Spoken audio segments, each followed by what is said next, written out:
Keith, how are you feeling today? I'm good though. Can't complain. Busy life, as usual, like we've been saying. Um, the cruelest joke of all that we have the most comfortable mattress in the world, but not enough time to use it. But I was having a conversation right before I came here. It's the life we choose. It's Yeah. the life we choose. How come did you choose that life? Um, What's the story behind that?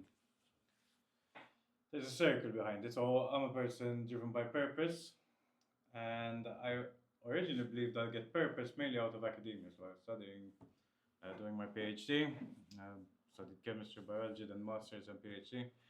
And at the end of it, I was doing well, getting awards, publishing papers, and I was seeing that those papers just ended up there, which has its purpose in life, and there are people who are fantastic at that. But for me, seeing waiting for someone else to take it to fruition wasn't enough. I could always say it could have value for others, but if it's really good, let me take it to it. And because of that, I started creating a first company, which didn't do absolutely anything. Okay. We never What was that about?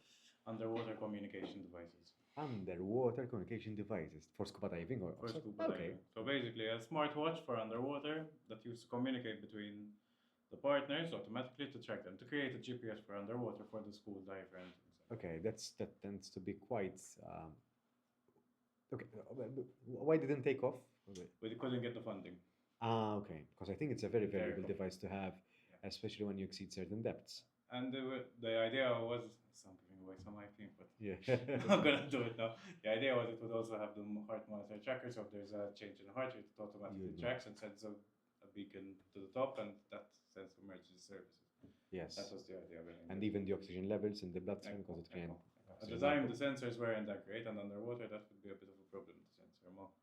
Because there are two the oxygen narcosis and the nitrogen. Is it? I should know. I forgot. Anyway. Nitrogen narcosis. Nitrogen narcosis and oxygen. There's something else. Oxygen toxicity. Toxicity. Yeah, oxygen toxicity. Anyway, those tend to be quite lethal. Even just changing underwater. heart rate, or you can Yes. preempt the panic. You can preempt someone whose heart has stopped. That's already a map. If you can get them in 5 minutes, then you're saving a life. Definitely. So when we were doing that, we tried to get money. I was employed at the university as a research officer, and one of the jobs was babysitting a 3D printer. Okay. So they were in their infancy at the time. I'm showing my age as well. And we started using this 3D printer to prototype this thing as well. And we got more excited by the 3D printer, and we started the 3D printing company. Okay. The 3D printing company, we created a lot of products, and none of them took off. So we never actually finalized them because we were two engineers just wanting to create and not with business sense. Yeah. But then we started offering services in Malta, 3D printing services. Again, it was a challenge because there was so little education about it. That everyone was sending us a photo of a vase. Can you print this? Yes. And obviously, there was more education than. You need at least a 3D scanner and a 3D scan before you can produce it. There needed to be the concept. So people just thought it's magic. Yeah. Not at all. For sure. But to print, we had some clients, and we started offering services, but the print always used to come off the bed or deform, and that is damaging the printer or making you lose time. Okay. So we created the glue internally. My background was chemistry, but it was an internal glue just for us. Okay. And we got a visit from a company which was one of the largest in 3D printing at the time, and we showed her what we're doing. By the filament extruder, the thing which makes the ink, and at home we were developing a printer which, if we developed it, those features are still coming out. Might have been a lost opportunity, but anyway. And this glue. And when she saw this glue, this person went crazy. What she wanted to know about was this glue from then on. Okay. And even in the follow-up we met, and they were like, are we focusing on the wrong thing? The glue from 3D printing. For 3D printing. Okay. So basically what happens is you melt plastic in 3D printing on what's called a bed. Yes. At the time it was glass mainly. The problem is plastic and glass or plastic and metal don't interact well. So they keep on coming off. And during cooling, since it's printing at different rates, you have a heat gradient. So it starts curling as well. Okay. So this glue sticks it to the bed, but then also releases when it cools down. Okay. So it was very high-end glue. So what was on the market at the time was glue. So it stick it to the bed and you can't remove it. So we still have one of them, which is the grass broken and the print. That was the competitor at the time. And we created the glue, which was heat sensitive. So you have it stuck when it's printing and releasing when it's cold. Okay. And that's solved the problem. And from there, we started the first product. We won a small award, went to a junkyard to build our first production system because we didn't have money. For sure. Again, we just loved building things more than selling at the time.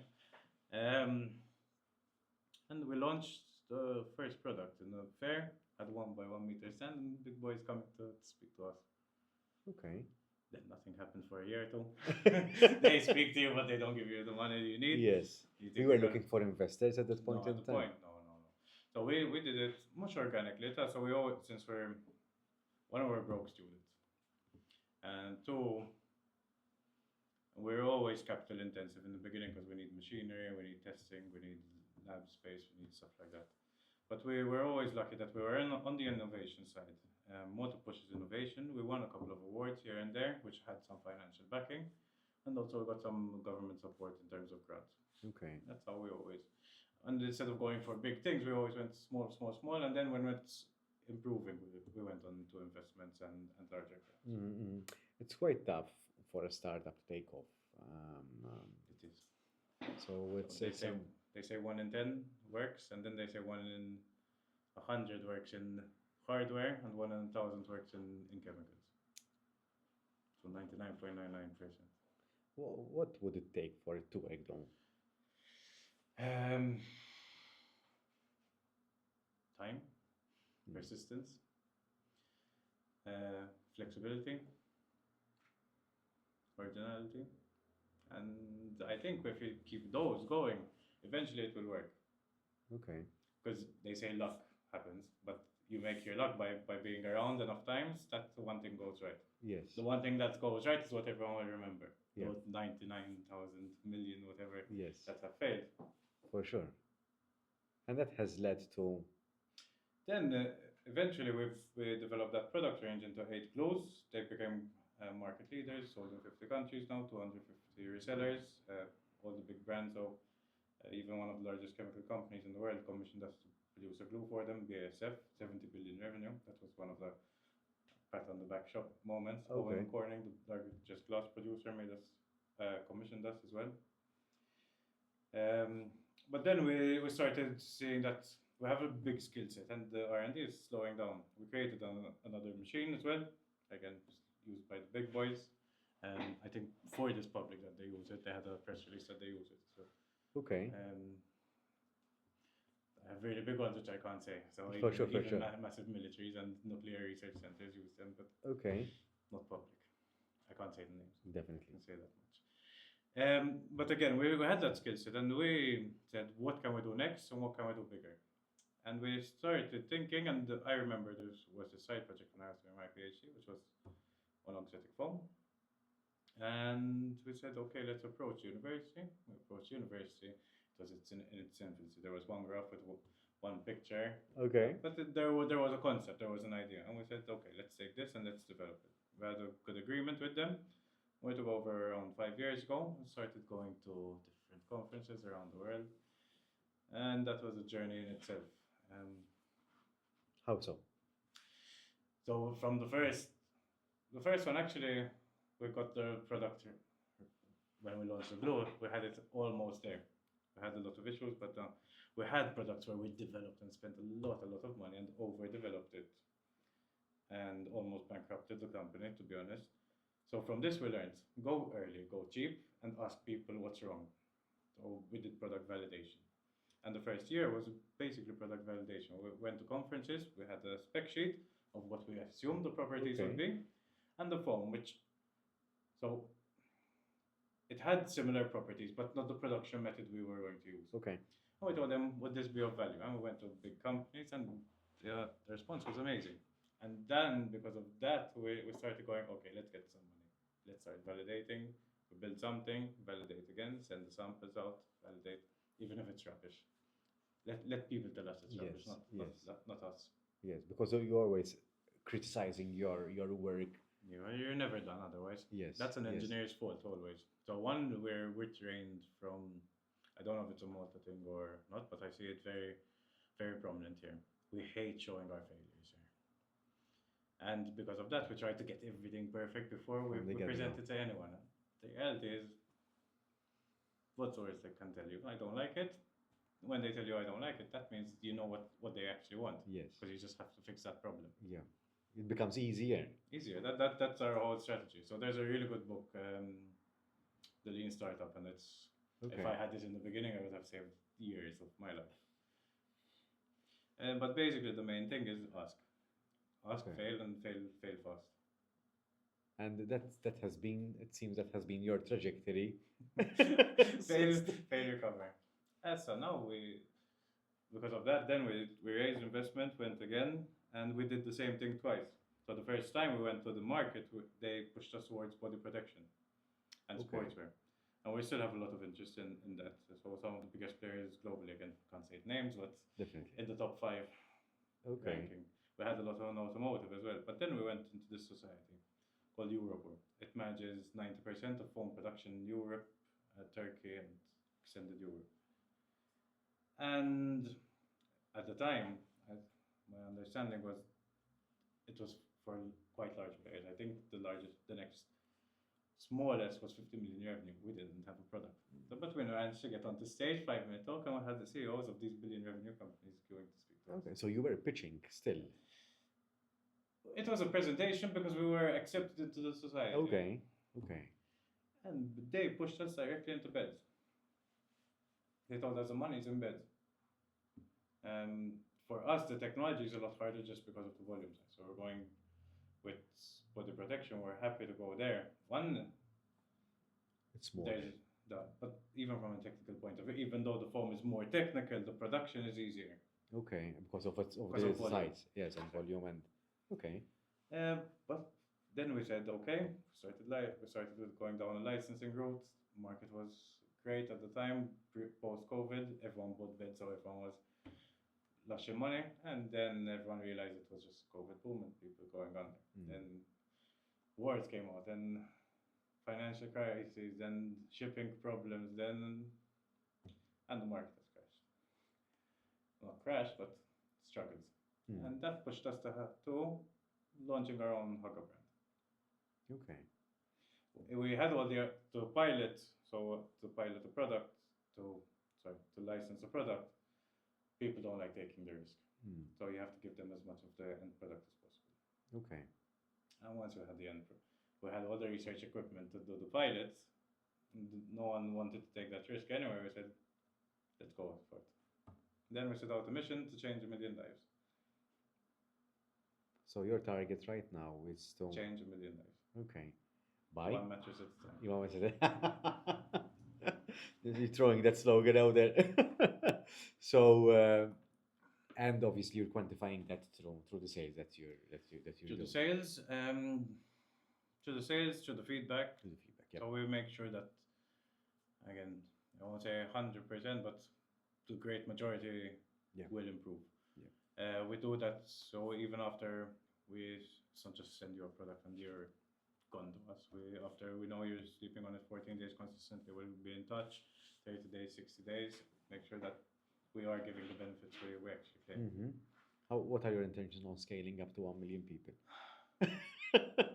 When I said it, it was not a really nice vision. When I put the plan on paper, it shows that it's a feat. It's doable. So each plant. So we're looking at also a micro manufacturing structure. So apart from the product itself, we want to change a bit on the supply chain side. So if you want to go into the techie side of mattresses, the foam was split into, the industry was split into different players. Okay. So you'll have a foam manufacturer, then a foam converter, it's called, the guy who cuts it. Then someone puts on the fabric, then you'll have the mattress brand, which is the one selling it. Okay. And maybe a retailer as well. Okay, so there are a lot of middle people. Exactly. So the price was just going up because everyone's getting up. Okay. And then remember the bed in the box boom? Yep. So someone said, okay, I'm just going to go to one foam manufacturer, get him to do everything in one. Yes. And I'll take the margin and give it as a discount. That was basically all the savings of those people involved. Yes. The challenge is each one still has to set up massive manufacturing lines, so they have to be really diverse. What we want to do is create small manufacturing plants, and we can do it because of our technology.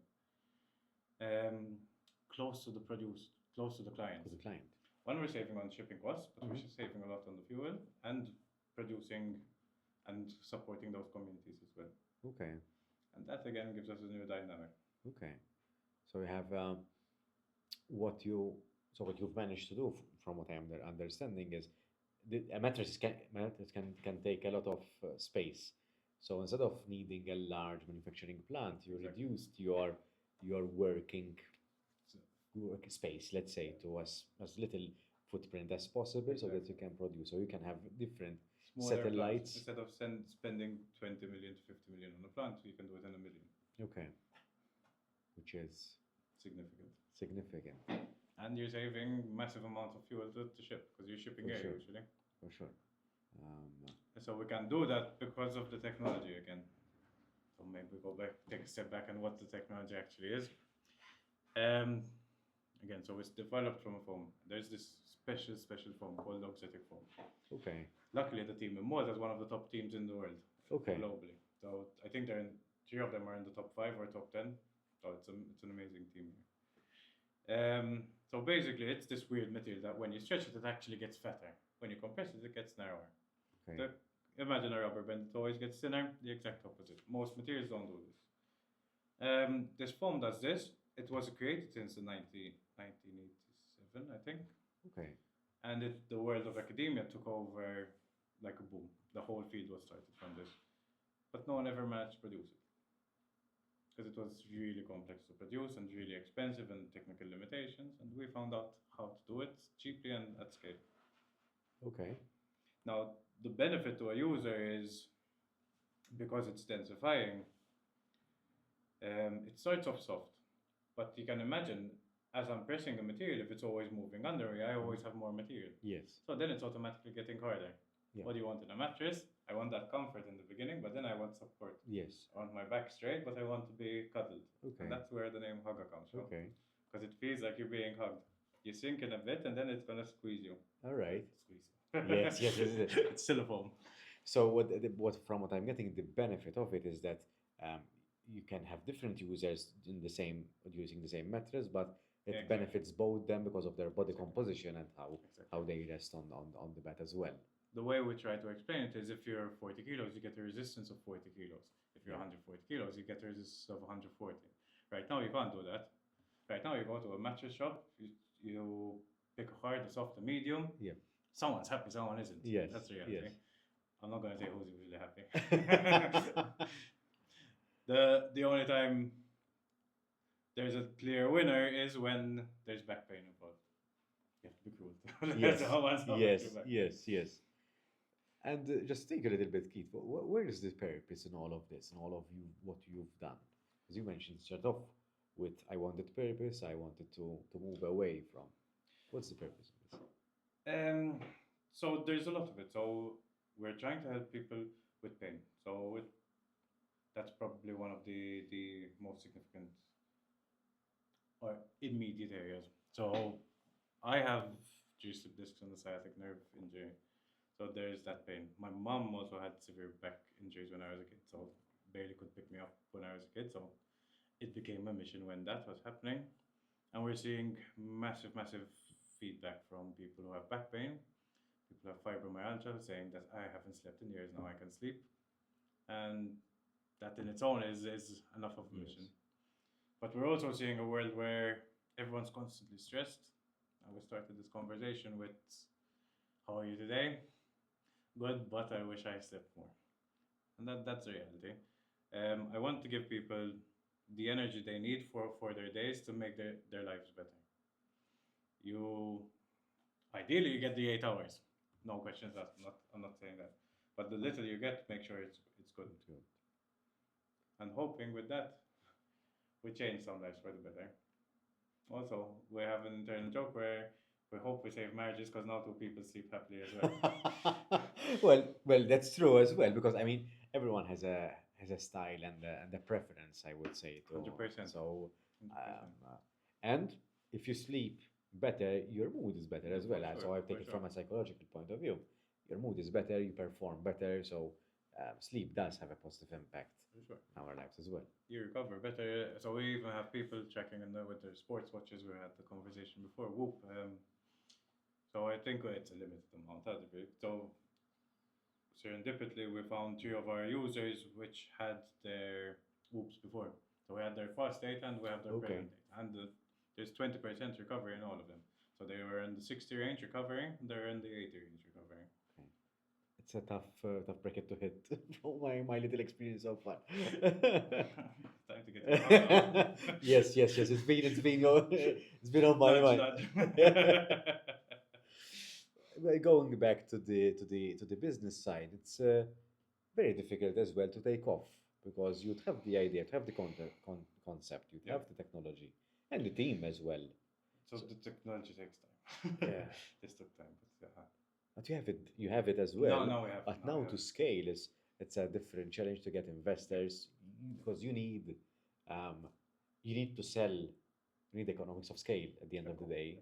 So it is still a challenge as well. So there's different challenges in it. There's the production challenges to scale, and there are engineering challenges.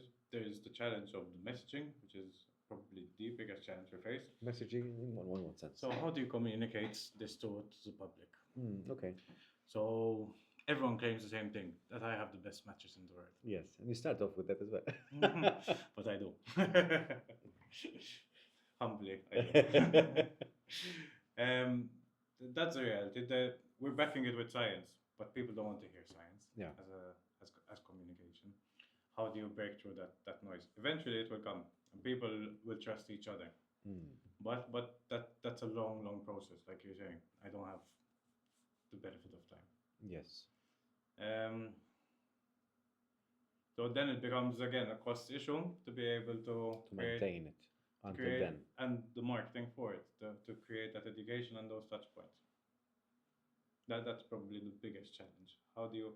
So it's what's called the red ocean market at the moment in mattresses where there's so much competition and so much overlap. Even now, if you look at the Maltese market, since we've been advertising, we have literal copies of our adverts where they just changed the brand name now. Okay. And they claim the exact same thing. It can't be. You don't have the same technology. How can you be claiming it? So, you know what's your edge? You just need to learn how to communicate it so that it's understood. Yeah, and we just need to keep pushing. Yes. And people will learn because it's already happening now. People once they get good sleep. Well, what happened? The conversation we had there was your previous guests leaving. What did you say? I love it. I'll vouch for it. I'll come and give you interviews because it's true. Yes. But again, it needs time. Yes. It needs time, Yes. and it's not something that people might want to change No. just because. So people change, at least in Europe, average once every 10 years. Okay. Maltese changes a bit less, it seems. Okay. I think the longest one we've seen is 30 years. Yes. Ouch. Ouch. Yeah. So you're waiting for a 10-year cycle, so every 10% of the population on average. And usually they're in a 3 to 6 month period in that phase where they'll start looking till they actually purchase. Yeah. That's usually Your user window. behavior. Yeah. Window. And COVID is kind of diverted a bit of that because everyone stayed at home. Yes. They had extra money, so everyone bought mattresses 5 years ago. So there's a bit of a gap in the market for the next 5 years. But then there'll be a bump again. And I think the science of sleep and the recovery aspect of it, I think it's still in its infancy as well. I don't think that is I mean, personally, I recently got into it as well. How much recovery is important and what you can do to help yourself recover. So, not sure what's your take on it. I know that's biased, but I would appreciate. So I think most fields are in their infancy. So 100 years ago, they thought they were advanced, and now let's look at them like what they were. Okay, fair enough. And probably we're going to have the same thing happening in 100 years. The thing is, I people are starting to become aware and becoming more health conscious, more prone to this idea at least. And this is where the effect actually happens. Technology might not be perfect yet, but technology never is. Yes, It keeps on adapting based on this. But the more people that try it, the more progress we're going to have. definitely. And right now, there's a health boom. That's what. Yes, which is something that obviously something that your product aims to solve as well. And and people are realizing that your body is magical, but magical. It can heal itself if I can just sleep and not spend money. Yes, yes, yes. And that movement is growing. There are a lot of moving parts when it comes to health, or let's pick stress, for example, which is something, a common phenomenon. I think most of us experience this in different ways. There Yeah. are different stresses. And I'll use myself as an example. So, one of the reasons why I considered investing in Move, one, because it's a very good business model, as you know.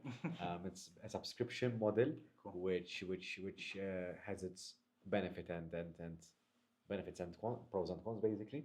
But something that I've considered um, investing in this device was because I wanted to better track my health, mainly my stress levels and recovery, because I Mm. entered a new level of stress in my life, and I wanted to make sure that I'm not only monitoring but also taking care of myself, because sometimes when you are limited with time, Yes. certain Yes. you take certain shortcuts. Yes. For example, one of them, sleeping less, since we're on the subject.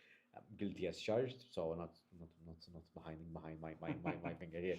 If um, you can't hide, we'll check your whoop. yes, luckily it doesn't have a screen. But I wanted to keep track on it, because unless you see it, you will not believe it. So I had a short rest today, or I didn't sleep as much. So I've been keeping track and seeing it visually. I think it has its impact. And you, you would be surprised how, for example, I'll use it again, the Whoop, not an advert, I'm not a sponsor yet. This is for pitching. But it tells you to say, okay, if you had a bad night sleep last night, it tells you, listen, start winding down a little bit by around this time, so that by the time you hit your time to sleep, you are ready to sleep, ready Okay. to rest, ready to recover. So it nudges you and it gives you these prompts to meditate, doing some breathing Yeah. exercises. So you would be surprised how cheap these things are. Exactly. Literally, they are for free. Just do some breathing Yes. exercises. Yes. Yes. Um, okay, buying a mattress is not, you have to pay for it, it's a purchase, but it can literally have a positive impact, a positive effect on your performance, which Totally. then save money on other stuff. So less than a coffee a day. Yes. You don't need your coffee, and it's less than a coffee a day. When you calculate our price over the guarantee, that's already saving. And Hmm. then you're gonna save the health bills. Then you're gonna save the arguments Yes. and the cost of having to go to couples therapy. We love her, but they're the reality. You don't perform well. Yeah. Yeah. But I've made mistakes because I was tired at work. Big mistakes. I've lost people at work. I've made tens of mistakes, which cost tens of thousands. Just because I thought, no, I can push a bit more, but one wrong word in one wrong place. Hmm. I think it always pays well if you focus on your health. Now, being it eating healthy, drinking enough water. I mean, it always pays well to to to take care of your body. And again, maybe I'm supporting you in this one as well. I think we know very little about sleep or dreams. Let's say to speak about something that um, my peers really study really hard about. We know so little about sleep Yeah, and what it does and what benefits it does. So the it's little true. that we know, we should capitalize on it. That's true. That's true. That's true. um, but Kate, where does this leave you? Because you're an academic, but you're also an entrepreneur. You have these ideas, the science to back it up. Where does this leave you? in this room. Well, very grounding in that sense. So it's a good question. I haven't thought about it in a while. I think I'm on a trajectory which I want to be on at this point. I feel that I want to give purpose, and I feel that this is a project which can. It's big enough to have enough impact and it can scale globally. So it leaves me in a, at least professionally, in a hopeful path. Let's put it Okay. that way. In a path where I can achieve my targets. In a personal life, it puts a lot of pressure.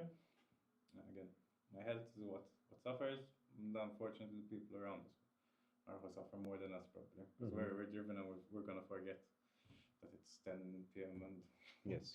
I Yes. haven't gone home yet. Others don't.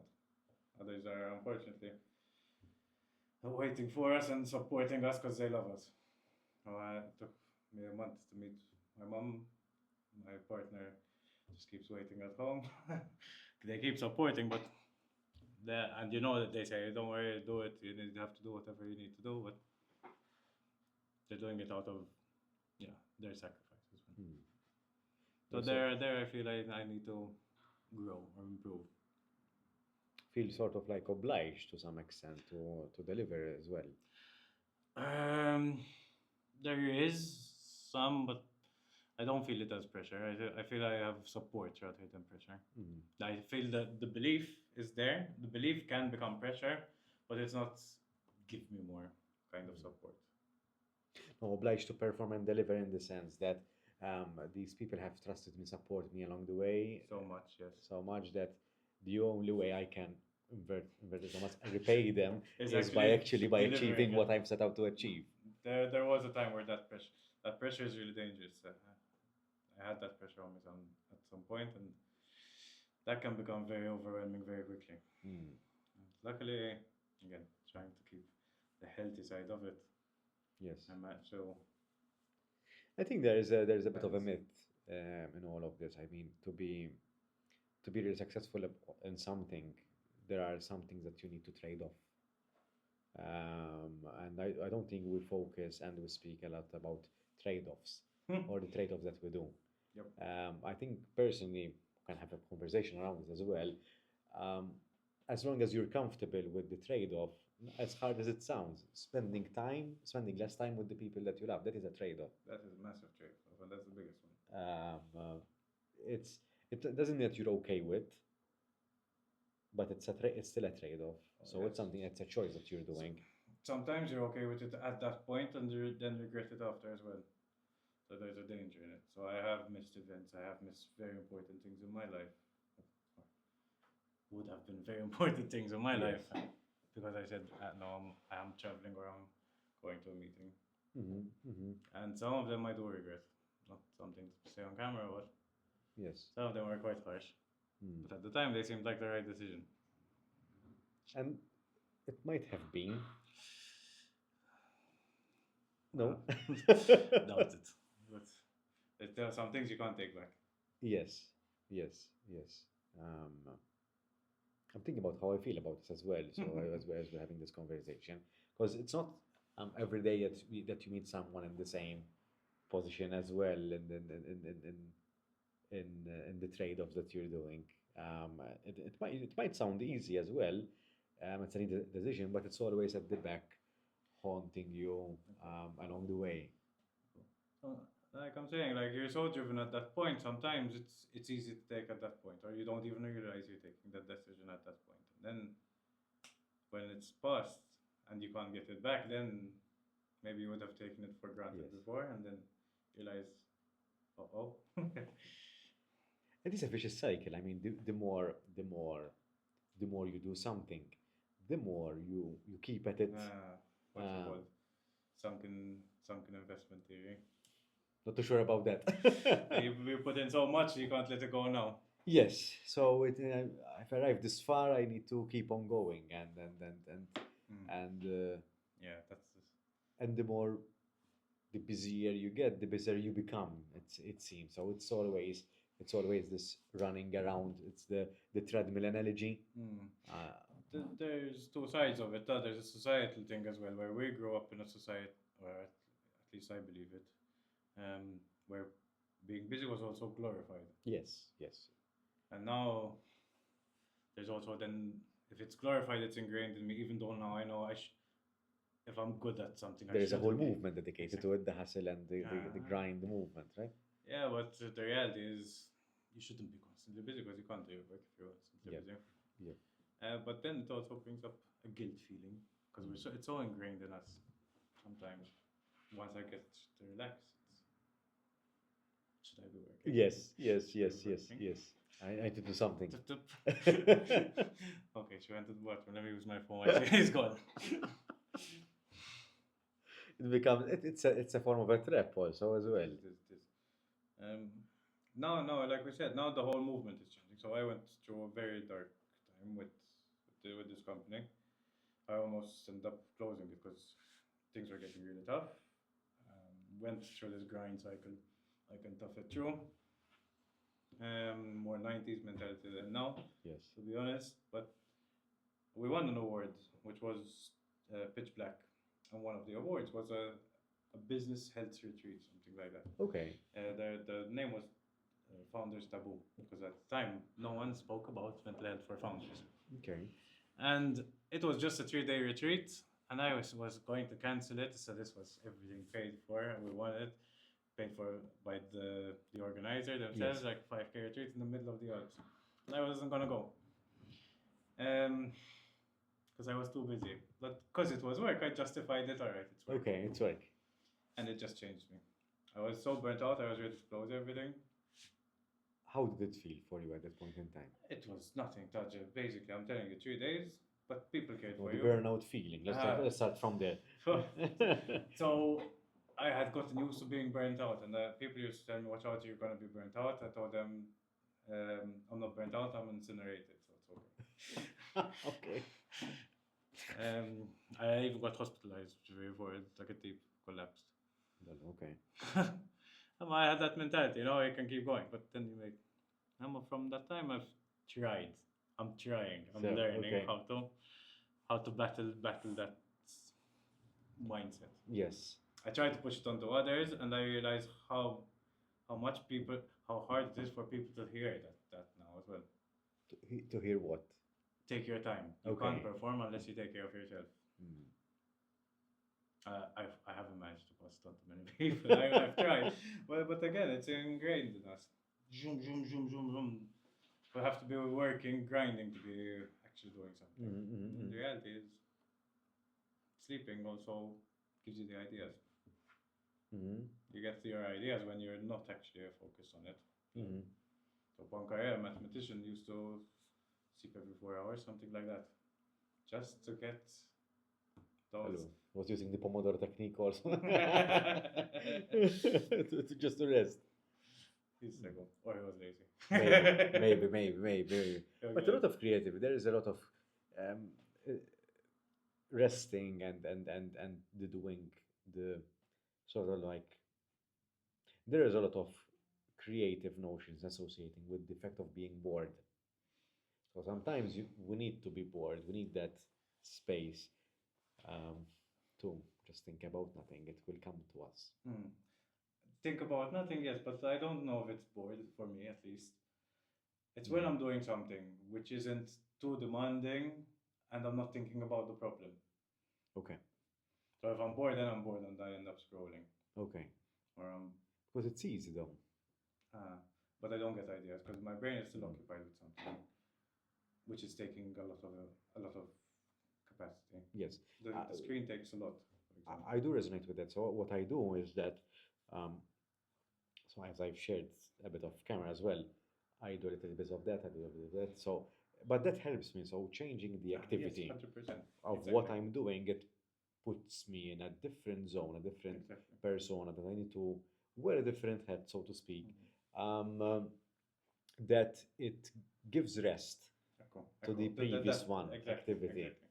And that's I think it's a bit of a secret. It becomes a bit of a secret weapon that helps you keep going. For sure. But then it's still a vicious cycle. You need to stop at one point in time because you end up going from one activity to another and seeing things that should be fun as a process. Yes. And some things are meant to be fun. Sometimes it's meant to be chill, chilling. Life is meant to be fun. Yes, Life is fun. We just take the yes. fun out of it, unfortunately.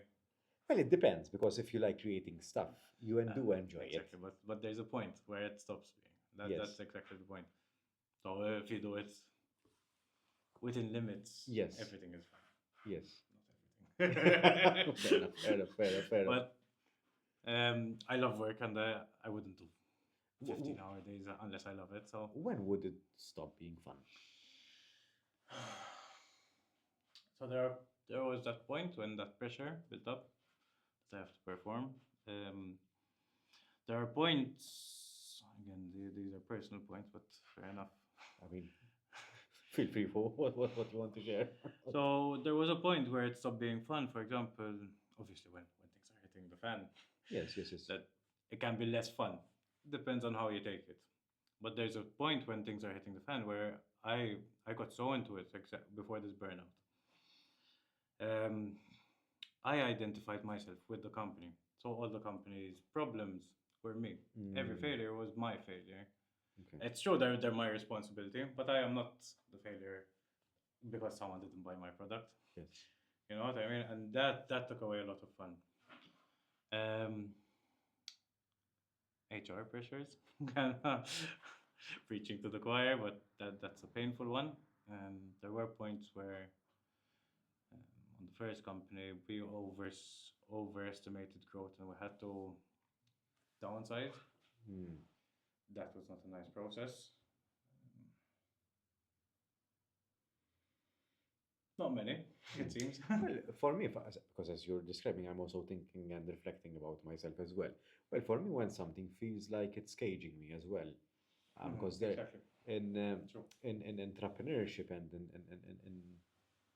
in what we do, there is this creative outlet in the sense that you, at least for me, I like to do things or build stuff or do things in a creative way or problem solve because the process of problem solving it's a creative one because there's a problem you're seeing in what ways because there are multiple ways of how to solve a problem when that is limiting and it can be limiting through different streams. So for example, you have an idea, you say it to your superior if you're employed, and that superior shuts it down because they believe that there is one way only of how Yep. to do that.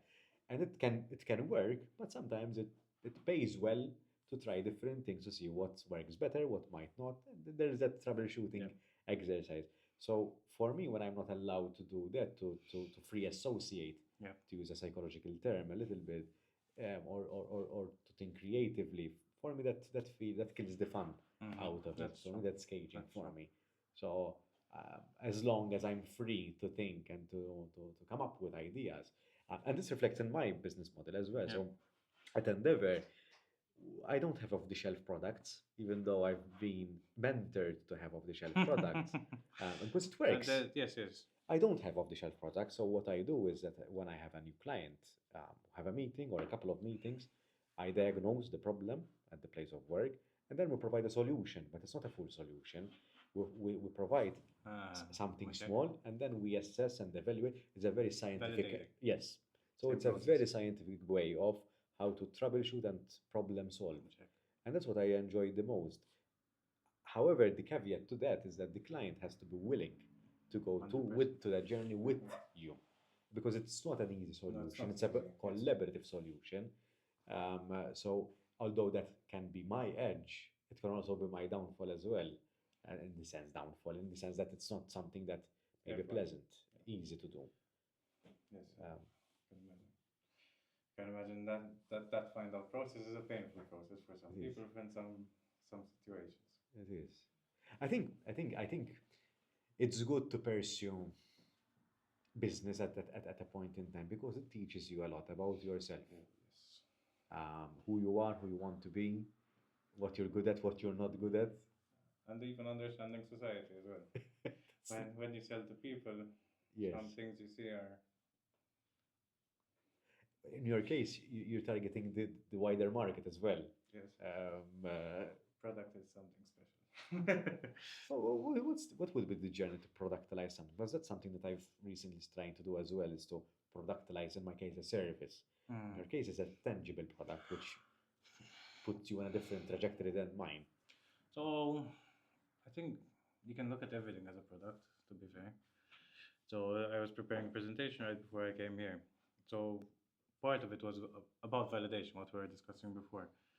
But I went a step further and I wanted to also validate the investment process itself. Again, I didn't go with a ready presentation. The first time we presented was with the wrong branding. And they Okay. told us, again, you have nothing ready. This is this, you need to come back with this, this, and this. And then I knew. Then I Hmm. created. Okay.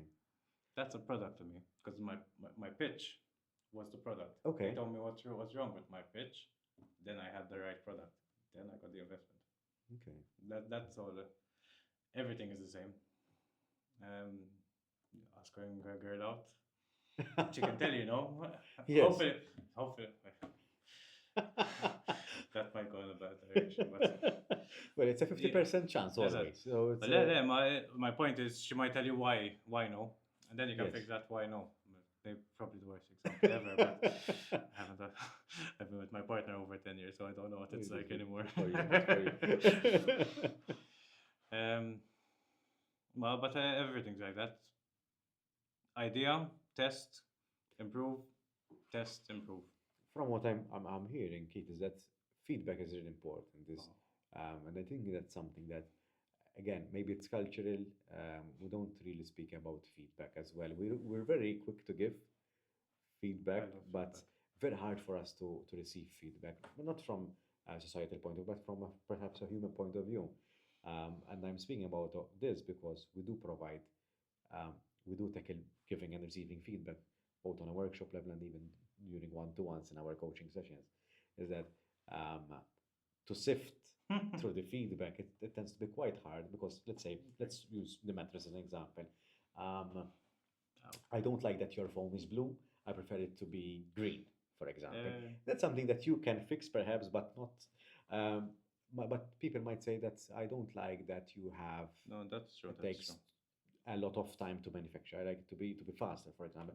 But being a faster process, it might reduce the quality Yeah. aspect of it. So there are some feedback that you take, Cool. some feedback that you Cool. don't. That I didn't think of. So on a personal level, I can take it much better than, than on the product. It seems. Okay. So when you were saying feedback, I was thinking personal. Like, no, you can tell me whatever you want.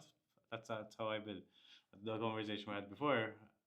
If there is any bad feedback, I take it to heart and I have to find a solution Okay. on the product. On the product. On the On product. personal, yes. Personal, I can take it and I will improve on it. Okay. But it doesn't hurt me. On the product, then Okay. I see the same. So, because there are some things that very purpose driven. There are some things that I wouldn't want to change of my product because that's a reflection of me. Not because I'm rigid or because I'm not accepting it, because I'm making a conscious decision. It is not the right time for me to do that. For example, I've mentioned one, providing an off-the-shelf product. It might work, but I'm not ready to do that yet. yeah. Perhaps I haven't collected enough information. Perhaps it's I want to capitalize more on what makes me different or stand out from the market, or to I'm not sure. I'm trying to think of examples. Or make the shelf themselves. Yes, you can. You can. Um, uh, so I think feedback has to be because you wouldn't know why the person. So there's this concept. The When we are giving feedback, let's say it's coming from a person. We wouldn't know from which angle that person is giving us feedback from. They might mean all the best intentions in the world. They might mean the opposite. They might have different agendas. So we wouldn't know. So I always take feedback with a wouldn't not with a pinch of salt perhaps, but I sift through it. Filter it. I filter it. No, no, 100%. I do it personally and even through my product. Same with the podcast, for example. I've been told to script my episodes, and there I see some benefit to it, and others have been very successful with it because it does work. Because you say the things that you want to say in the way that your audience wants them to hear it, and it works. Yeah.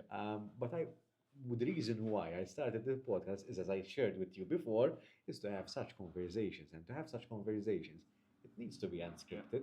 True. And like this, you got more personal information out. And this very So it works. sorry. So it works as well. I think it works for me. I don't think it works necessarily for the user, but it works for me but because it fits my purpose and my why I'm doing this. If I might have had a different intention, I might have changed it. Sure. But even from a study point of view, so let's say from an empirical point of view, when you're doing interviews for a qualitative research, you wouldn't send the interview questions before for people to fill them up before, because they would give you the answer that they would like to give you. Yes. You would interview them on the spot just to get that reaction, because that's what you're after. Cool. So each tool will give you something different as long as you're using the tool. Then you need to filter it a little bit. Yeah, Claude. well, we didn't have Claude in our times, I believe. No. We had to do it. Now I do. Now I do. Now you do. How Yeah. how is AI helping you in what you do? We use it every day, to be honest. So depends what. So some things we're very cautious, so we don't put our research into it. No. We made a mistake. So day one, you don't know where data center is going to, and if you make the mistake of not saying you don't want to train the model, someone else gets your sensitive information, and that means you lose a patent. But mundane tasks, market research, find these, scrape this internet, days of work done in an hour. Yes, I asked the question because you're selling a tangible product in the sense, and you've done the research, you've done so that. Yeah. So on the scientific side, you can do a literature review very easily now, but you can't put in what your hypothesis is going to be, because then that becomes dangerous. At least we don't do it unless, ideally, eventually we'll build our own localized LLM. Yes. And we can run our own, but for now. that is another they're project. becoming close, huh? So we're moving towards that. Okay.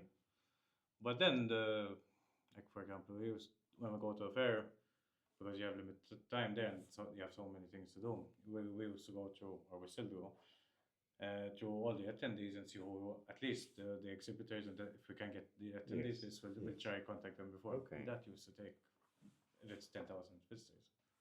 For sure. Can't take time. For sure. Now we just put it through Claude, and they gave us the stands, the level of the place where they are, what they do, what they sell, their level of possible level of interaction, and everything's pre-graded for us. Please do it and give it back to us. Please do it. Impressive. And it gives me more time to WhatsApp now. Yeah, for sure. That's balance, right? That balance. But I think we're clever enough how to. That's okay. I think we're clever enough to fill that empty pockets of time. Oh yes. In fact, I have one laptop running I use for the agents, and then one that I actually work on. So I don't go through. Definitely. Keith, we're nearing sort of like the end of our episode, and usually it's been sometimes I do it, but I feel that I'd like to do it with you. Usually, okay, so I ask you a lot of questions. Sure. What would you ask me if you were the host of this podcast?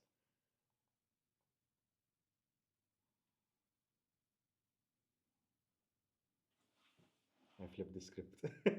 Thanks. I need Claude now.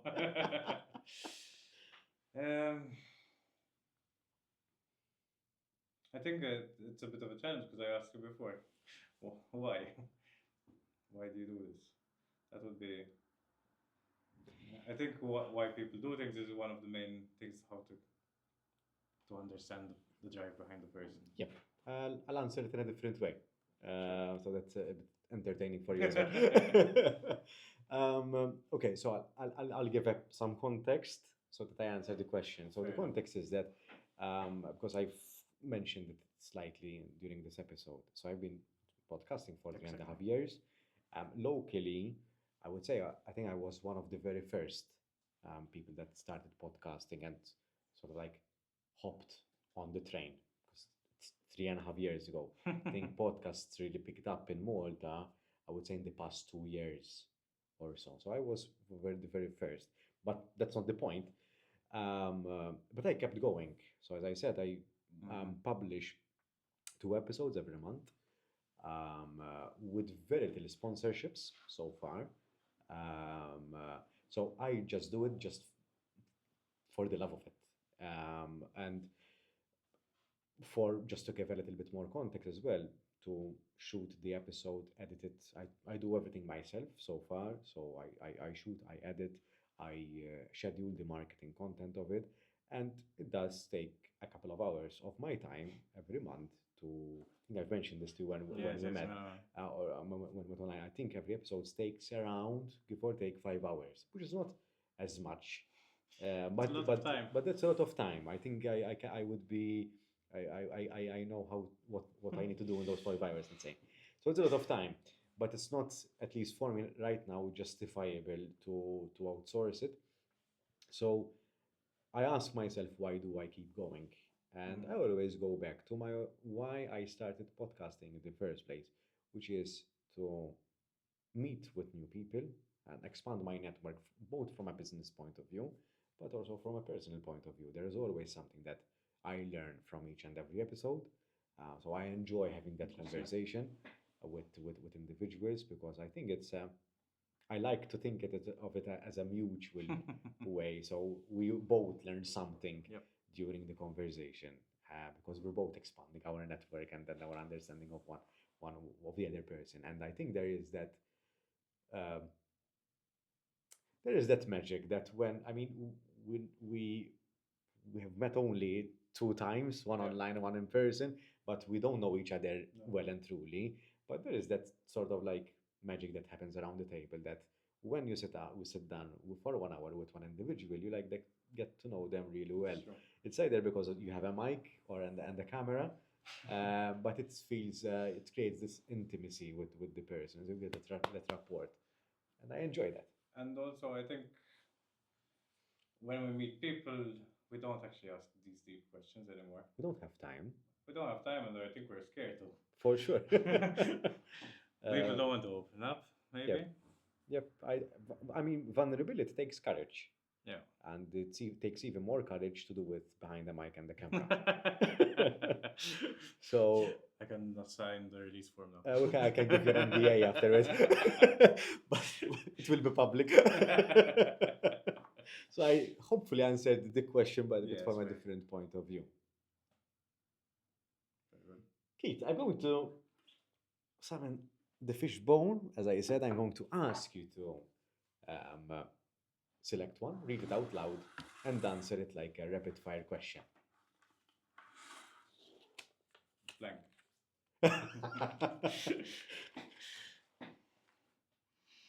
Oof. How do you cultivate resilience in your personal life and professional life? Right on point. Very good.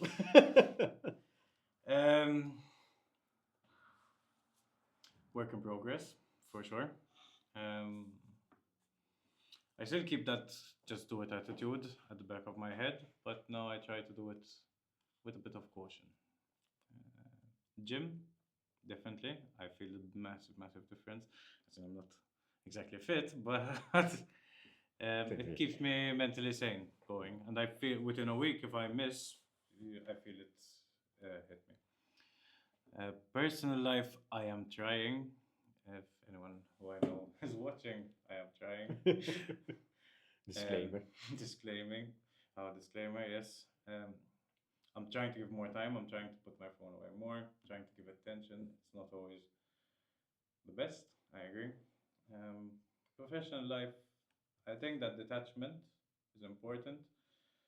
As in, work is my baby and a significant part of my life, but it is not me. I can make a mistake and not punish myself for it. Um, Friends, family, support systems, and a hugger for my sleep. Well coined. Something that I would add as well is that I think from what you've started sharing is that there is an accumulative. So yes, they just do it attitude, but there is that accumulative wisdom that you accumulated through your entrepreneurial journeys that differentiates the just do it, which is very today operational, with a strategic outlook as well. As I think that takes time to develop It does. and harness and appreciate it as well. So being comfortable in the gray. Yeah. So you know you're heading in the right direction, Yes. but it's not exactly a direct line. Yes. Yes. Yes, yeah, that helps. Sometimes it gets a bit too gray, sometimes it's less gray. Yes. Keeping that direction. I was happy to hear that you have a very good support system. You have a team as well. I think having that support system is life saving. The team is massive, so we have massive trust between partners, between the senior management, between the whole team actually. So when we ask for extra, as soon as you say that something's wrong, don't worry, I'll cover. That's amazing. So last Monday I cancelled it as soon as I said that at work. No problem. Soup, I'll We'll take this, cover I'll for take you. this, I'll take this. I didn't even ask. You have this, I'll take it. Amazing. Amazing to have that camaraderie and at the place of work. And blind trust as well. So if this is your job, just do it. Unless you need my help, obviously. Definitely, definitely. Keith, thank you for being here. Hopefully, it was as enjoyable as it was for me. Very much so. I think for being vulnerable as well. I appreciate that there's a lot of confidentiality in what you do, but I appreciate the little nuggets that you were able to share with us. Thank you. Appreciate it so much.